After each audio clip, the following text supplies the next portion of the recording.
Hey, hey, you are listening to the Oh Crap Potty Training podcast. I am your host, Jamie Glowacki, and I am the author of Oh Crap Potty Training and Oh Crap, I Have a Toddler.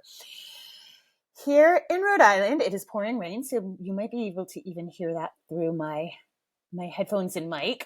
And if you're watching this on YouTube, you might actually see that my hair is soaked. I just got back from taking Maverick out for a walk and we got drenched. And we're edging into mid-July, if you can even believe that. So with the rest of July and August left of summer, although I know a lot of kids go back to school and preschool and all of that in August, I wanted to talk today about some particular pitfalls that are happening for parents for summer activities, not midsummer, but all, summer activities, which are bringing camp, temporary daycare situations, temporary preschool situations, travel and vacations. So I'm both with my clients, and I'm seeing this a lot online.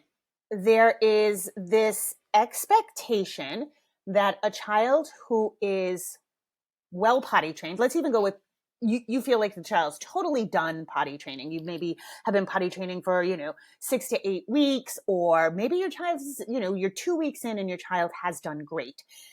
Potty training is not a transferable skill, okay? Just because your child does great at home doesn't mean they're going to do great at daycare. And in fact, that's one of the biggest glitches we see just in general, is a child doing great at home, newly potty trained, then gets to daycare and it all falls apart. Now, this can happen too in the summer months when you think you got a great potty trained kid. You're like, all right, awesome, we're going to go on vacation. And then things start to fall apart, or just maybe not fall apart, but accidents start happening.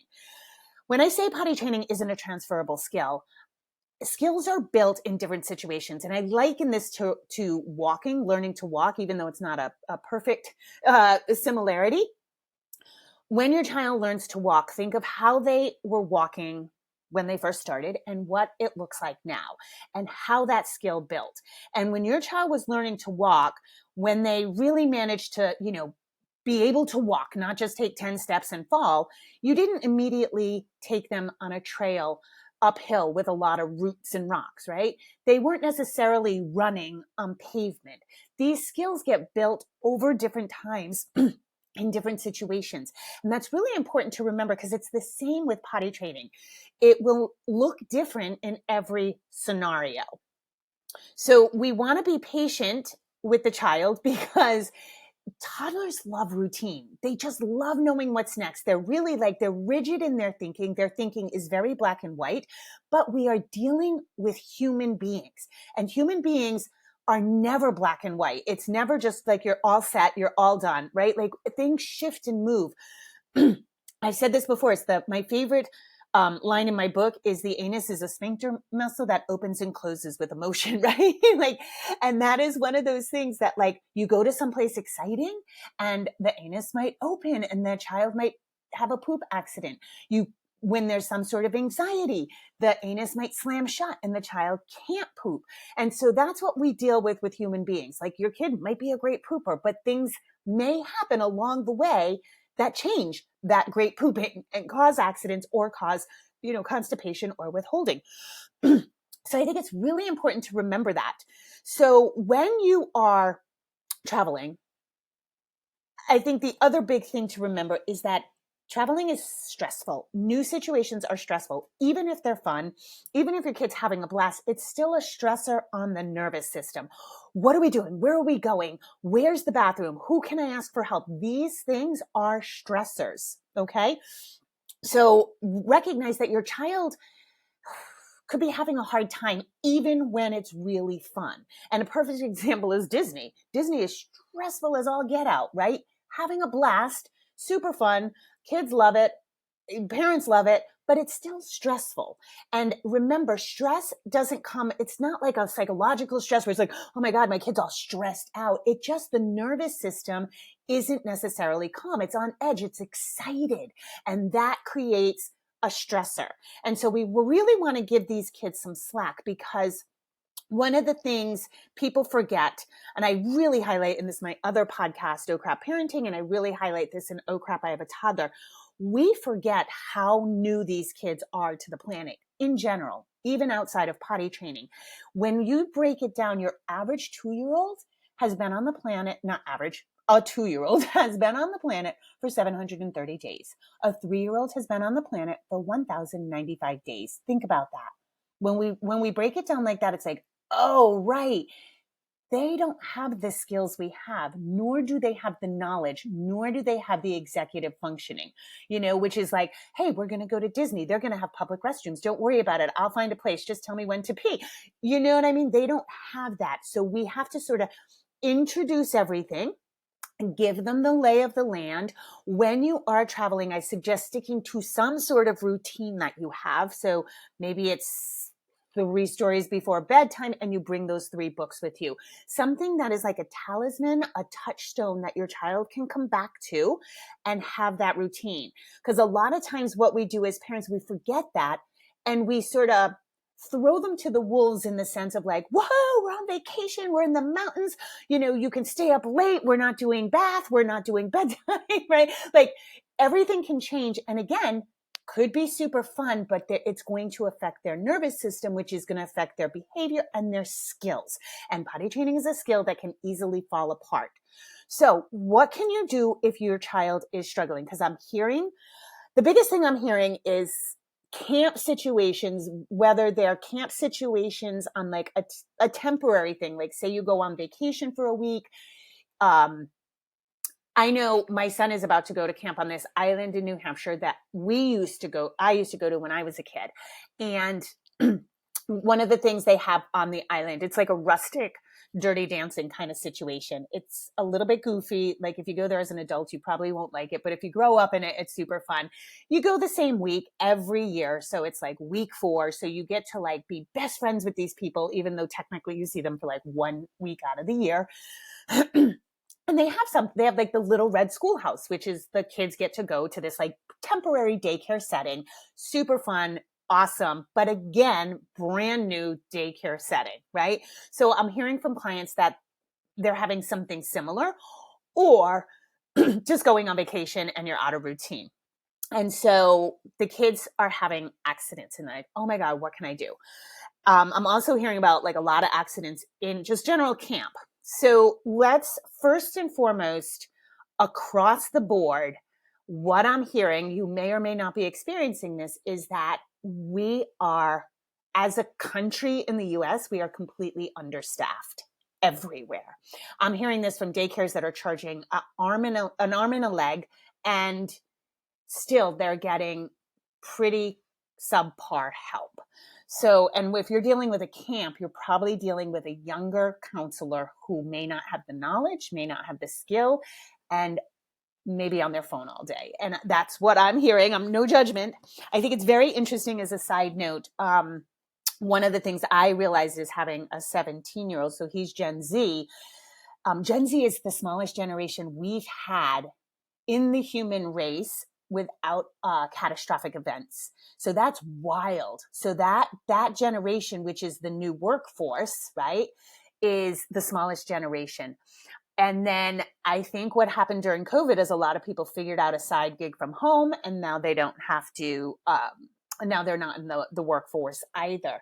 And I also know that the workforce for sometimes like starter jobs, like camp counselor is a starter job for a lot of kids.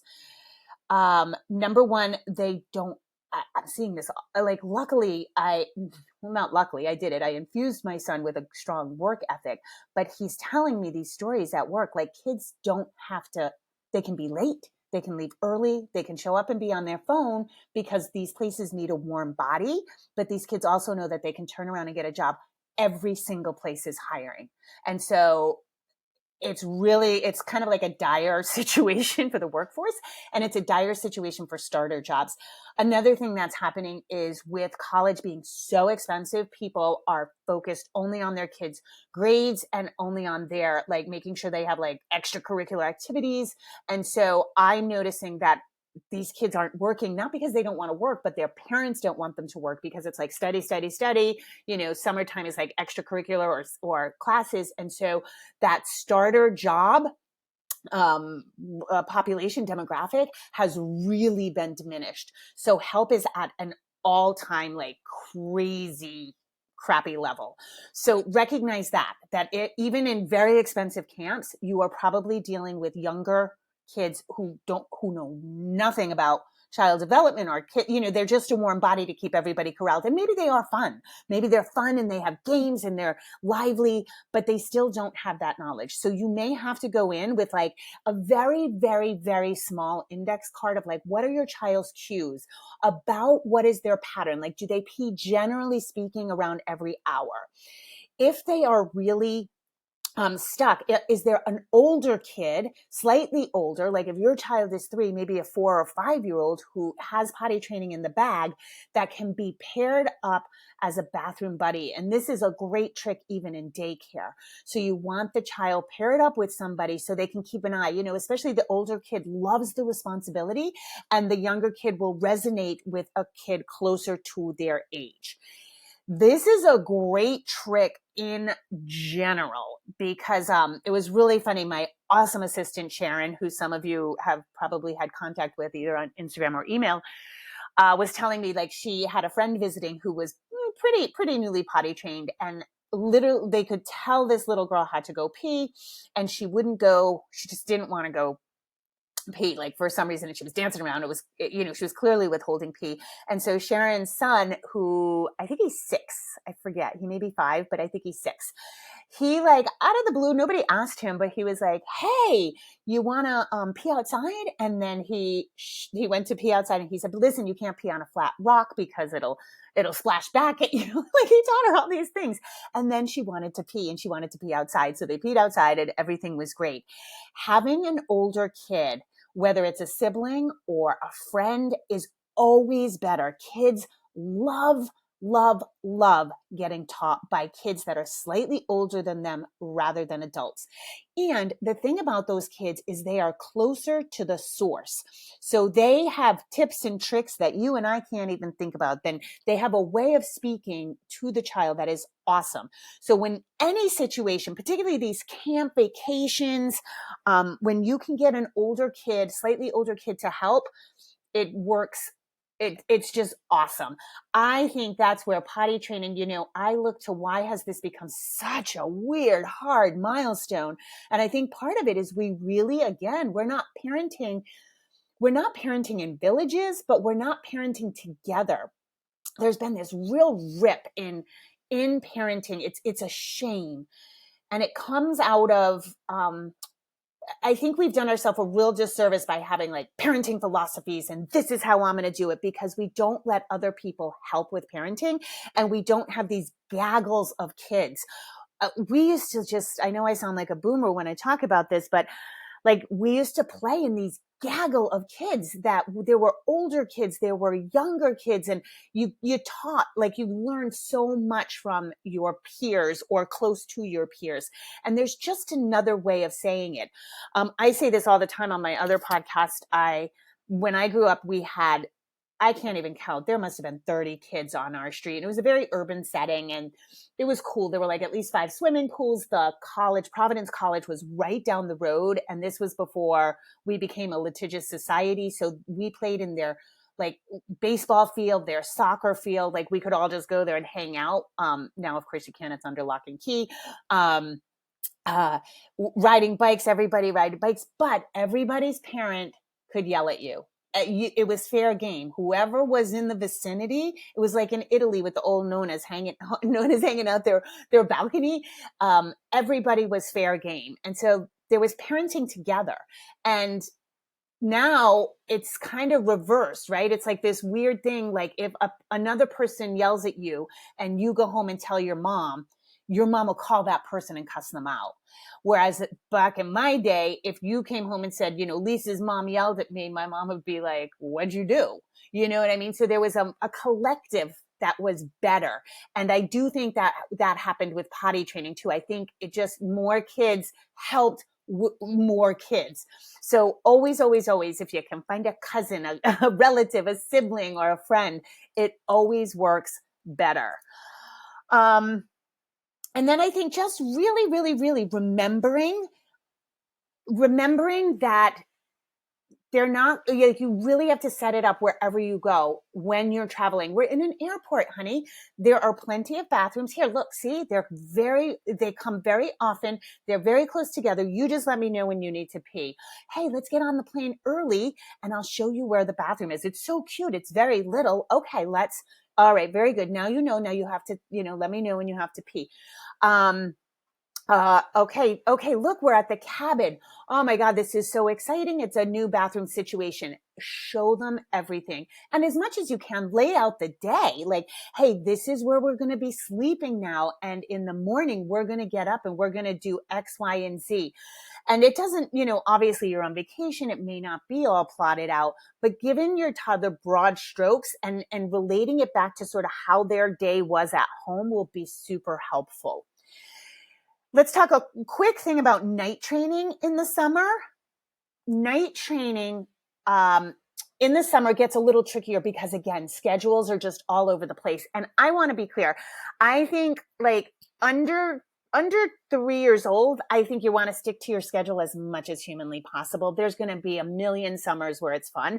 But, I think at this point, it's really hard when you get out of schedule. It just makes your life that much harder. And I'm all about trying to make your life easier. But, there's going to be nights where you have ice cream for dinner, you stay up late, 4th of July just passed. There were probably fireworks, barbecues, cookouts, all that kind of thing. So night training in these situations has to be very fluid, no pun intended.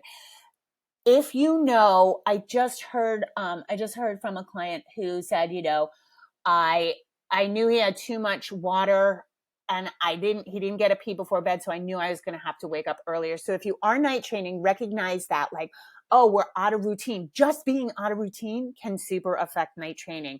Being out of routine at a place where your kid may be sucking down juice boxes behind your back, or you're not keeping an eye, good for you. I hope you're sitting with adults and having adult conversation by the fire. And I hope your kid is running themselves ragged with a gaggle of kids. I really do. I love that whole scenario, but recognize that there could be consumption of fluids that you don't even know about. So you might have to wake your child earlier. You might have to wake them 2 times, even if they've been signed, sealed, delivered, even if they're staying dry through the night. This does happen. So many things can affect night training, but that's definitely one of them. I do want to take a moment here to remind you that we have courses at jamieglowacki.com. I have a night training supplement. So if you are struggling with night training, go ahead and get that night training supplement.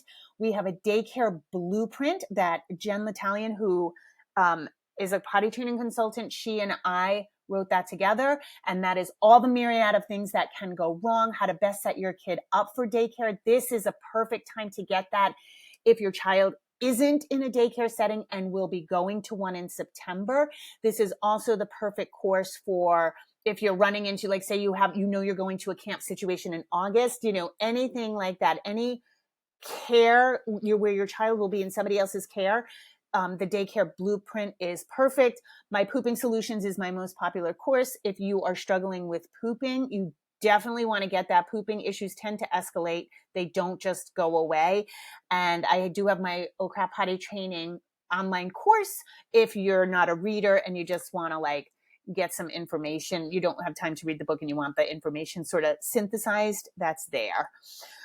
Okay. And lastly, I want to talk about, I just saw this online, an account I follow, and I thought it was really beautiful. And this mom had said, I don't want to normalize just surviving motherhood. I don't want to normalize just getting through the day. And again, I've said this, 3 times now? I talk about this a lot on my other podcast if you want a deeper conversation about it. But there's a real push on social media right now to show sort of the negative. I call it the race to the bottom. And it's like this idea that motherhood is completely draining, so that you end up, of course, you have to give your kid, crappy food. You're exhausted. You need wine. Mommy wine culture is out of control. I did an interview with Suzanne Ware, who is the Sober Mom Life podcast. So that's a great interview to go listen to. The mommy wine culture is a little out of hand right now. And it's a privilege and an honor. And I don't want to be goofy about it. And I don't want to tell you that motherhood's not hard, because it is. And I want to be very clear, having now gone through all the stages and having a almost 17 going, close to 18-year-old. This is the worst of it. These, I know everybody tells you that, right? Like, I hate that. I hated that all through motherhood is like, oh, just wait till they're a teenager. Just wait till they're this, just wait till. I can with confidence say that toddlerhood is the hardest part of your parenting journey, for real. The kids want to be, 3, 4, 5-year-olds want to be independent, but they can't. They don't know how. They're new, but they're stubborn. They are needy and clingy. You don't get a break. You are on a low grade treadmill. I say the hardest part about parenting is there's just never a break, right? Like, I remember back in the day, in your 20s, you could go out, you could, I don't know, go party at the club. The next day, maybe sit on the couch, order Chinese food, have a Netflix marathon for in my day, it was a VH1 marathon or an MTV marathon back when they played videos. And you got that break, you got that downtime, and it just never happens in motherhood. Even if you do get away without your kids, you're kind of thinking about them, right? And so, but I just really think that toddlerhood is the hardest part of parenting. And it's still where I think sometimes we lose sight of the gravity of we're raising human beings. And sometimes that can be paralyzing. And I don't want you to feel paralyzed by that. But we get to do this, and it's such an honor to know these children. And there can be this, like, and I know it's hard, and I know, like, you can't, I don't want you to live so that you're just waiting for the end of the day so you can be alone. Like, if we could find these pockets where we really enjoy it, including the milestone of potty training. And that's one of the pulls. People are one of the things I feel like people are struggling with is they want this milestone checked off. I'm done. I checked the box and now I'm moving on. And that ties into the beginning of this conversation, right? Where it's like, it's not a transferable skill. Oh my God, potty training was checked off and now it's not. Now I have to erase that check. And it is a growing, like, watching your child grow. And I know, because we have milestones that we can't wait, that we enjoy. We love the growth process. And I encourage you to look at potty training like that. Like, how can I support my child? Not how can I get this done? How can I be finished with this? This is horrible. I want to be done with this.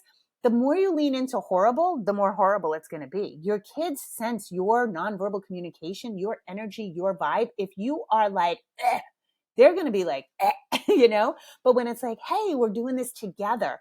And so you don't have to just survive, or it's such a weird, what do I want to say, fence to walk, right? Because it is hard, and you do wait for the end of the day, and you want to be alone, and you are overtouched and overworked and overstimulated, and your nervous system can't catch a break.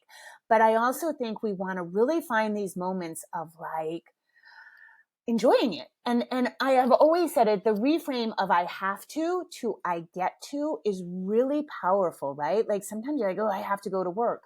No, you don't.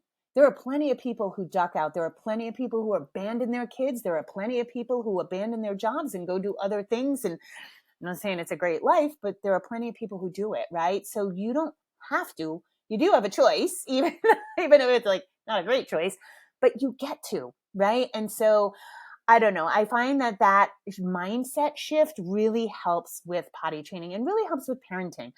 I love now, especially, again, I think you guys are in the thick of it. It's super hard, but having my son, he's so freaking cool. I don't know where these people, I think if you're struggling with teenagers, you got to fix what's happening, because the teenage years are just amazing to me, and they're so fun, and they're so alive and want to converse and debate. And so the best is coming, you guys. And I always say, if you're really struggling, I feel like 11 is the promised land, because all the synapses are firing, and but puberty hasn't really hit yet. So I think that's a really cool time too. But again, not going with the cultural pull right now, especially if you are on social media, which most of us are. If you're not, good for you. I super admire you. I have to be on for work, and it's really hard for me. I say this all the time on my other podcast. I get very drawn into it, and I can scroll for hours like the next person and just lose time. And so it's something I have to keep under wraps. But there is this full on like complaining, and it's so hard, and I have to do this, and these freaking kids, and I can't wait for school to start again. And it's like, your kids are going to pick up on that. But also, like, you're in this for the long haul. You might as well enjoy it. You know? It's not going anywhere. And especially even now, like, it's funny because Pascal will be going into his senior year of high school, and I'm like, oh my God, he just got interesting. No way do I want him to go to college right away. Like, I want to travel. I want to have fun. Like, he's so much fun right now. And it goes, I'm telling you right now, the days are long and the years are short. That is by far the truest cliche ever. So enjoy it. Enjoy it within the struggle, you know? And I know you're probably like, fuck off, Jamie. It's so hard right now. I get that.